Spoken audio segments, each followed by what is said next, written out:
Hello student, कैसे हैं आप? उम्मीद करते हैं आप अच्छे होंगे। आज हम डिस्कस करने वाले हैं polynomial exercise 2.1 with introduction. Yes, देखिए 9th क्लास के अंदर आप इस चैप्टर को बड़े अच्छे से पढ़ चुके हैं, उसका बेसिक भी आपने अच्छे से सीखा था और एक्सरसाइजेस भी आपने अच्छे से की थी। 10th क्लास में वही पॉलिनोमियल है, उसका कंटिन्यू पार्ट है। तो अगर आपको पिछला बेसिक नहीं आता है तो उस वीडियो को देखिए 9th क्लास के, जहां पर आपको बड़े अच्छे से समझाया गया था। लेकिन फिर भी हम यहां पर भी चैप्टर शुरू होने से पहले थोड़ा सा आपको कंसेप्ट पर जरूर फोकस करेंगे।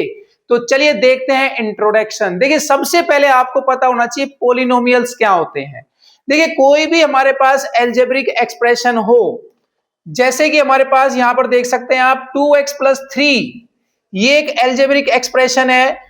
उसी तरह से x² + 5x - 7 या फिर 3a² + 4ab², ये जो एल्जेब्रिक एक्सप्रेशन है इनको ही हम पॉलिनोमियल्स कहते हैं। वास्तव में पॉलिनोमियल हमारे पास एक ऐसा एल्जेब्रिक एक्सप्रेशन है जिसके अंदर कुछ टर्म्स होती हैं। अब ये टर्म्स कौन कौन सी होती हैं? देखिए इनमें एक आपको मिलेंगे वेरिएबल्स। वेरिएबल्स क्या होते हैं?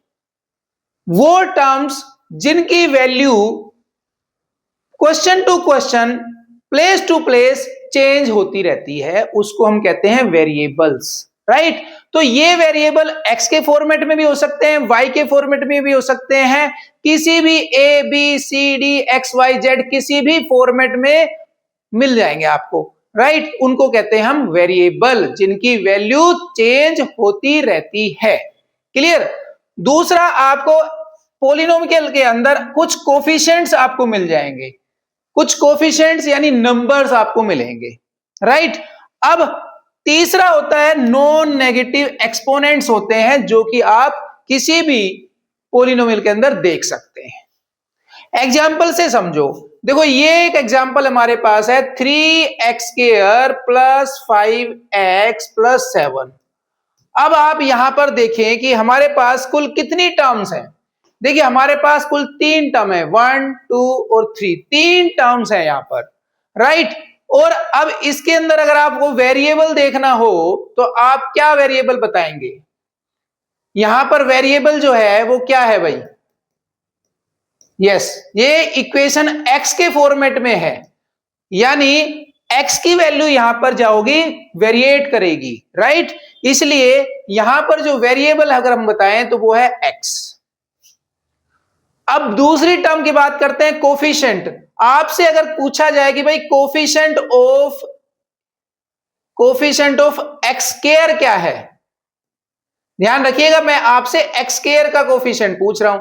तो जो ये x² के आगे लिखा हुआ है ना, इसको हम कहते हैं कोफिशिएंट ऑफ x²। तो ये हो गया जी 3। इसी तरह से अगर मैं आपको बोल दूं कि भाई बताओ मुझे कोफिशिएंट ऑफ x क्या है, तो कोफिशिएंट ऑफ x, देखो x के आगे क्या लिखा हुआ है? 5। तो कोफिशिएंट ऑफ x जो है वो 5 है। राइट? और नॉन नेगेटिव इंटीजर या नॉन नेगेटिव एक्सपोनेंट्स यानी कांस्टेंट टर्म्स, नॉन नेगेटिव्स, तो ये जो बच गई है ये क्या है? एक कांस्टेंट टर्म है। इसको हम कहते हैं कांस्टेंट टर्म, यानी इसकी जो वैल्यू है वो चेंज नहीं होती। 7 तो 7 ही रहेगा भाई, चाहे आपके पास 7 हो या मेरे पास 7 हो, 7 की कोई वैल्यू चेंज नहीं होती। तो सिंपली आप समझ लें कि एक पॉलिनोमियल जो है वन वेरिएबल की बात हो रही है यहां पर। A polynomial in one variable is an algebraic expression contain some terms. और ये टर्म्स कौन सी होती है भाई? ये टर्म्स होती है वेरिएबल, कोफिशिएंट और non negative integer exponent. Clear है? तो अब देखते हैं आगे हमारे पास क्या है। Note polynomial, yes very important, ये 1 मार्क्स है जो क्वेश्चन आएगा ना आपके पेपर में एमसीक्यू, यहां से क्वेश्चन आएगा ही आएगा, समझ लो। अब आप ध्यान रखिए कि अगर आपके पास कोई एल्जेब्रिक एक्सप्रेशन है तो वो पॉलिनोमियल कब नहीं होगा। राइट? कंडीशन ध्यान रखनी है, कब कोई एल्जेब्रिक एक्सप्रेशन पॉलिनोमियल नहीं होगा। यस, एक तो अगर आपके पास वेरिएबल जो है वो अगर डिनोमिनेटर में हो, आपके पास वेरिएबल किस में है, डिनोमिनेटर में। लेट्स से वेरिएबल देखिए इस तरह से लिखा हुआ है 2/x प्लस 3x माइनस 2। अब ये एक पॉलिनोमियल आपको दिख रही है, यहां आप देखो ध्यान से तो आपको दिखाई दे रहा होगा एक वेरिएबल किस में है, फ्रैक्शन में है, 2/x के फॉर्मेट में है, या कहीं पर 1/x आ जाए, 5/x आ जाए, 3/x आ जाए, ठीक है, या 1/x² आ जाए। इस फॉर्मेट में जब भी आपको कोई एल्जेब्रिक एक्सप्रेशन दिखता है तो ये एकदम क्लियर है कि भाई ये जो है ना, यस, ये जो है पॉलिनोमियल नहीं है, राइट। तो पहली कंडीशन है कि भाई हमारे पास पॉलिनोमियल जो है ना वो कभी भी फ्रैक्शन के फॉर्मेट में नहीं मिलेगा, यानी वेरिएबल जो है वो किस में नहीं मिलेगा आपको, फ्रैक्शन में नहीं मिलेगा। क्लियर, वेरिएबल आपको डिनोमिनेटर में दिखाई नहीं देगा, अगर दिखाई दे रहा है तो उसको आप कहेंगे कि भाई ये पॉलिनोमियल नहीं है, राइट। दूसरी कंडीशन हमारे पास है कि जो वेरिएबल है वो कभी भी आपको नेगेटिव पावर में नहीं दिखाई देगा। अगर आप देख रहे हैं कि भाई हमारे पास वेरिएबल लिखा हुआ है x-2, x की पावर -3, x की पावर -4 या x की पावर जो है -5, कुछ भी लिखा है, वैसे तो वास्तव में ये क्या है, ये भी फ्रैक्शन में ही आ जाता है। इसको हम जब सोल्व करते हैं तो ये 1/x² बन जाता है, ये 1/x³ बन जाता है, ये 1/x⁴ बन जाता है। तो एक दूसरे के क्या है, ये वास्तव में पहले वाला ही रूल बता रहा हूं मैं, राइट। तो जब भी हमारा वेरिएबल डिनोमिनेटर में आएगा तो वो एल्जेब्रिक एक्सप्रेशन पॉलिनोमियल नहीं होगी। या ऐसे याद कर लें कि जब भी हमारे पास कोई वेरिएबल है और उसकी पावर नेगेटिव है तो उसको हम कहेंगे कि it is not a polynomial. Clear.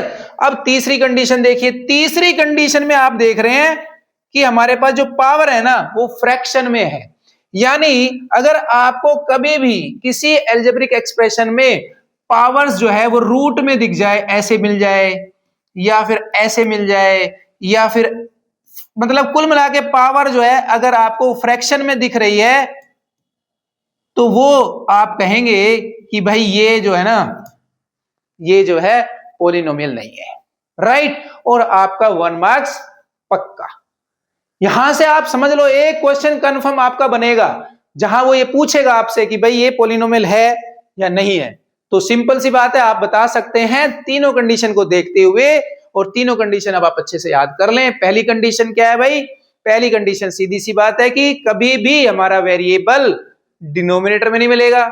दूसरी कंडीशन हमारे पास है कि हमारा वेरिएबल जो है उसकी पावर कभी भी नेगेटिव नहीं मिलेगी। तीसरी कंडीशन है कि जो हमारा वेरिएबल है उसकी पावर रूट में नहीं मिलेगी, यानी फ्रैक्शन में नहीं मिलेगी। समझ रहे हैं आप। और यहां से हमारे पास ये क्लियर हो गया कि कौन से एल्जेब्रिक एक्सप्रेशन पॉलिनोमियल नहीं होते हैं। अब आता है degree of the polynomial.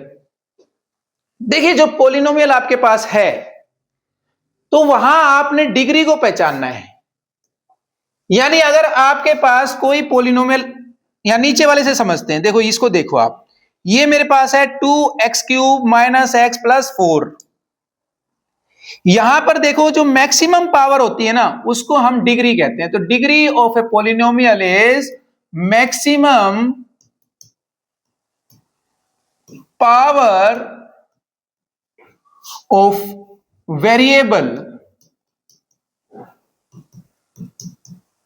In an algebraic expression. तो ये देखिए आप इस वाले को देखो पहले, ये एक एल्जेब्रिक एक्सप्रेशन है, और भाई देखो साफ साफ पता भी चल रहा है कि ये पॉलिनोमियल है। पिछली तीनों कंडीशन इसमें सेटिस्फाइड नहीं हो रही है, समझ गए आप। तो ये एक पॉलिनोमियल। अब इसकी मैक्सिमम पावर हम देखें तो कितनी है भाई, हमारे पास 3 है। तो अगर पावर यानी डिग्री 3 आ जाए तो उसको हम क्या कहते हैं भाई, क्यूबिक पॉलिनोमियल कहते हैं, राइट। क्यूबिक पॉलिनोमियल कब होगी, जब मैक्सिमम डिग्री, मैक्सिमम पावर 3 होगी। क्लियर। दूसरा, अगर मैक्सिमम पावर किसी पॉलिनोमियल की 2 आ जाती है तो उसको कहते हैं हम क्वाड्रेटिक यहां देखिए आप, मैक्सिमम पावर कितनी आ रही है भाई, 2 आ रही है, यानी 2 को हम क्या बोलेंगे, क्वाड्रेटिक। इसी तरह से अगर मैक्सिमम पावर 1 है, अब आपको यहां पावर नहीं दिख रही होगी, देखिए जब किसी के ऊपर पावर नहीं होती तो वो 1 होती है, तो जो मैक्सिमम पावर अगर 1 है तो उसको हम कहेंगे लीनियर इक्वेशन। यहां पर देखो आप, इसको बड़े ध्यान से देखिए, यहां पर आपको पावर दिख रही है क्या? देखो इसमें अक्सर स्टूडेंट गलती कर देता है, वो ये देखता है कि यार ये तो 5 है और 5 की पावर तो 1 है, तो इसका मतलब ये हमारे पास क्या होनी चाहिए भाई, लीनियर इक्वेशन होनी चाहिए। बिल्कुल गलत। ध्यान रखिए यहां पर हमें मैक्सिमम पावर जरूर देखनी है, पर मैक्सिमम पावर किसकी देखनी है, वेरिएबल की देखनी है, कांस्टेंट टर्म की नहीं देखनी। तो ये एक कांस्टेंट टर्म है, और कांस्टेंट टर्म है तो सिंपली हम क्या कहेंगे भाई, यहां पर जो वेरिएबल है, वेरिएबल तो है ही नहीं, मान लो होता तो उसकी पावर 0 होगी, तभी तो वो यहां पर खत्म हो गया है। अब देखते हैं जीरोस ऑफ द पोलिनोमियल। देखिए जीरोस ऑफ द पोलिनोमियल क्या होता है, zero of a polynomial is a value of the variable that makes the polynomial equal to 0। जो वेरिएबल है उसकी क्या वैल्यू हम पोलिनोमियल के अंदर रखें जिससे कि वो पूरी पोलिनोमियल 0 हो जाए, इसी को कहते हैं हम जीरो ऑफ द पोलिनोमियल। आप इसको इस एग्जांपल से समझो भाई, मेरे पास एक पोलिनोमियल है P X equals to X minus 3। अब x की मैं यहां कौन सी वैल्यू रखूं ताकि ये पोलिनोमियल जो है इक्वल टू 0 आ जाए। मैं यहां पुट करता हूं जी, पुट x इक्वल्स टू 3। मैंने यहां पर जहां पर भी x लिखा है वहां लिख दिया 3, तो ये हो गया जी 3 माइनस 3। तो आप देख रहे हैं कि ये जो पोलिनोमियल है उसकी वैल्यू 0 हो जाती है, कब, जब हमारे पास x की वैल्यू 3 थी। तो we will say x is equal to 3 is the zero of given polynomial. ये आप बड़े अच्छे से 9th क्लास में पढ़ चुके हैं। तो zero of the polynomial is the value of the variable, ध्यान रखिए वेरिएबल, वेरिएबल की वैल्यू को बोला जा रहा है, is the value of the variable that makes the polynomial 0। वो वैल्यू, वेरिएबल की वो वैल्यू जो पूरे पोलिनोमियल को 0 बना दे, उस वैल्यू को ही कहा जाता है 0। कुछ लोग फैक्टर भी कह देते हैं, राइट, तो आप फैक्टर कहें या फिर 0 कहें, बात एक ही है। क्लियर? तो चलिए अब देखते हैं next concept, graphical meaning of the polynomial क्या है। अब यहां से 1 मार्कर आपका बिल्कुल आएगा, आप समझ लीजिए, यहां से भी 1 मार्कर बनता है। आपका टॉपिक बनता है ग्राफिकल मीनिंग क्या है पोलिनोमियल का इन 1 वेरिएबल। हम यहां पर क्योंकि 1 वेरिएबल पढ़ रहे हैं तो आपको 1 वेरिएबल ही बता रहे हैं, आपके सिलेबस में 1 वेरिएबल है, 1 वेरिएबल है, ये याद कर लो आप, ठीक है। जहां आपको 2 वेरिएबल का क्वेश्चन दिखता है तो समझ जाइए it is out of syllabus. Clear है? तो 1 वेरिएबल में जो इसका पोलिनोमियल का ग्राफिकल मीनिंग क्या है, the zero of the polynomial is the X coordinate where its graph cut the X axis. अगर आपके पास कोई ग्राफ है, लेट से ये एक ग्राफ है आपके पास, ठीक है, हम एक ग्राफ बना लेते हैं भाई कोई भी, ठीक, ये लो जी। अब एक्स कोऑर्डिनेट को कितनी जगह पर और कहां काटा है, देखो यहां पे काट रहा है ना, कहां पर काट रहा है, ये यहां पर काट रहा है, इस पॉइंट पे काट रहा है। अब ये पॉइंट लेट से हमारे पास है जी 1 2 3 ले लेते हैं इसको, ठीक है, अपनी मर्जी, अभी तो कुछ भी ले लेते हैं। तो ये जो 3 है ये बताता है graphical value, graphical meaning of the polynomial, तो हम उसको यहां रिप्रेजेंट कर देते हैं। तो यहां पर इस पॉइंट पे ये कट कर रहा है, यानी एक पॉइंट पे अगर कट करता है तो इसका मतलब हमारे पास इस पोलिनोमियल के जीरोस कितने हैं, 1। तो जितने बार, जितने पॉइंट पर एक्स एक्सिस को ग्राफ कटता है उसको हम कहते हैं उस पोलिनोमियल की जीरोज। तो जितने पॉइंट पे काटेगा इसका मतलब उतने ही उसके जीरोज हैं। अगर 2 पॉइंट पे काट रहा है, लेट से ये 2 पॉइंट पे काट रहा है भाई ऐसे ऐसे, तो ये देखिए एक पॉइंट ये है, एक पॉइंट ये है, लेट से ये 2 है हमारे पास और ये 3 है। तो जितने पॉइंट पर काटेगा उसके उतने ही जीरोज होंगे, उतने ही सॉल्यूशन होंगे, उतने ही फैक्टर्स होंगे। तो ग्राफिकल मीनिंग बिल्कुल आपको अच्छे से आना चाहिए क्योंकि ये पूरी एक्सरसाइज ग्राफ पर बेस्ड है। अगर आपको ग्राफ का कंसेप्ट क्लियर, तो चलिए अब देखते हैं question number 1।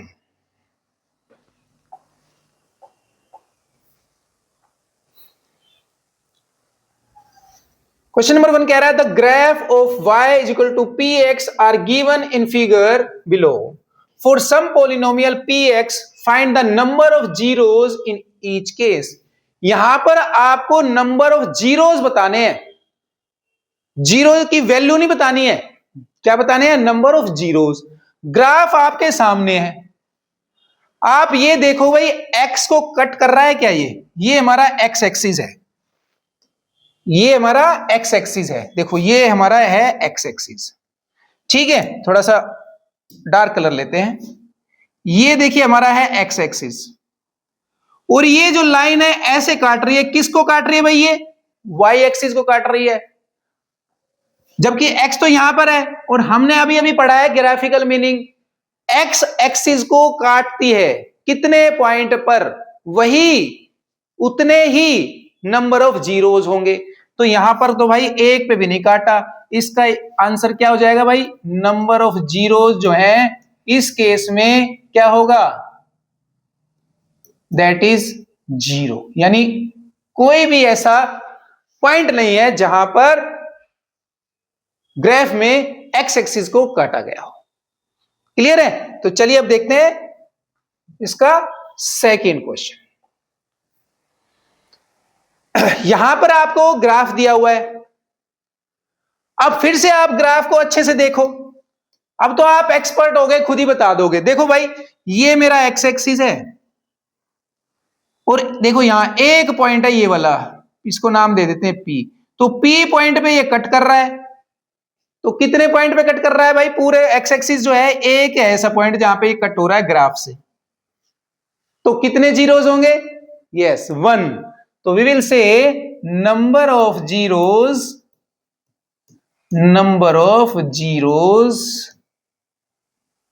Equals to 1, right? या आप ऐसे लिख दें, सिंपल। एक पॉइंट पे कट रहा था भाई इसलिए, और किसको कट रहा है ध्यान रखना, एक्स एक्सिस देखना है। एक्स एक्सिस को सिंगल पॉइंट पे काट रहा है इसलिए हमारा नंबर ऑफ जीरोस 1। चलिए नेक्स्ट पार्ट देख लेते हैं। यहां पर आप ग्राफ देख सकते हैं, ग्राफ को देख के आप बताइए कि ये जो ग्राफ है वो एक्स एक्सिस को कितने पॉइंट पे काट रहा है। देखो एक पॉइंट तो ये है जी ए, ये बी और ये सी, 3 पॉइंट पे काट रहा है एक्स एक्सिस को 3 पॉइंट पे। इसका मतलब नंबर ऑफ जीरोस कितने हो गए भाई? 3। आप कहेंगे 3। क्लियर? Very good. नेक्स्ट देखते हैं।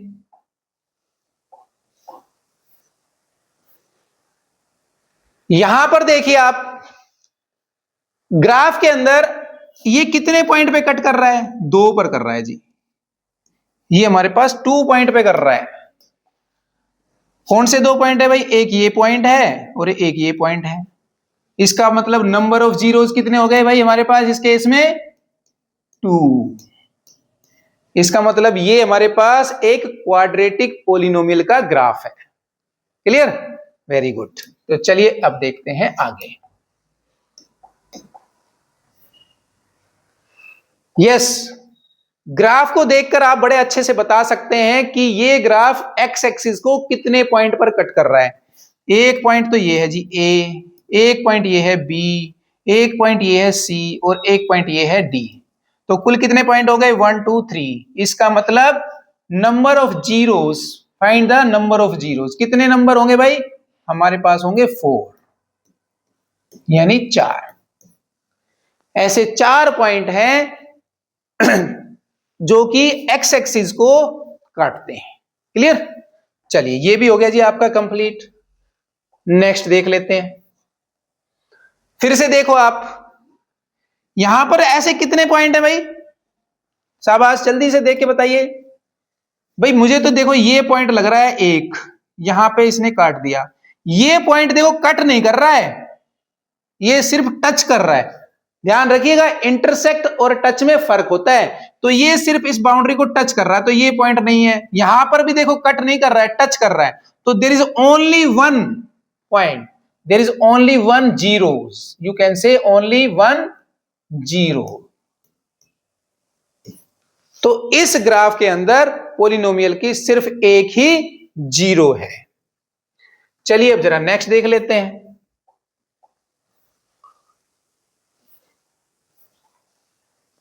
नेक्स्ट तो कुछ है ही नहीं, तो यहां पर ये एक्सरसाइज आपकी हो जाती है कंप्लीट। मुझे उम्मीद है आपको क्लास अच्छी लगी होगी। और देखिए, अगर आपको अच्छी लगी है ना, तो लाइक तो बनता है, और साथ साथ अगर वीडियो आपने अभी तक सब्सक्राइब नहीं किया है तो उसको सब्सक्राइब कर दें और शेयर भी कर दें, ताकि आपको सभी वीडियोस टाइम पर और सबसे पहले आपको मिले और आप उसका आनंद उठा सकें। तो मिलते हैं नेक्स्ट क्लास में।